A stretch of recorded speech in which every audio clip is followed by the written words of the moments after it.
Hello everyone, it's me, Phenomeno, your friendly neighborhood luchador. The following story is a horror story, and it may be disturbing to some. It has the following trigger warnings. With that being said, if you stick around, I hope you enjoy the story. Be seeing ya. She awoke to the muffled sounds of crying.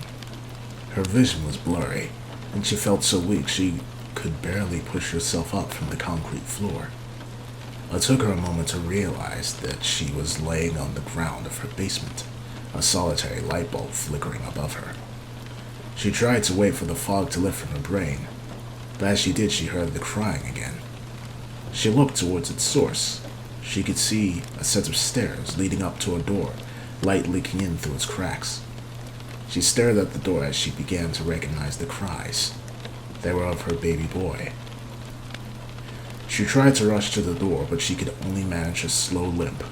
Still, she pushed herself forward, dragging herself up the stairs to the door. She slumped against it, trying to push it open.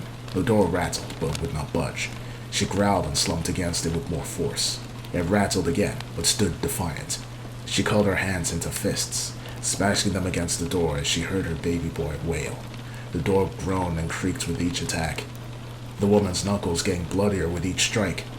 But with one final roar, she crashed through the door and collapsed to the floor amidst splinters. She groaned, but slowly looked up to see her little boy sitting in the corner, staring at her with wide eyes. She began to crawl towards him, reaching her hand. But as she did, she caught her reflection in the nearby mirror. Her skin was devoid of all color. Her eyes were bloodshot and sunken in. She looked like a corpse. She stared at her reflection before looking back to her boy. It was only now that she noticed she was hungry.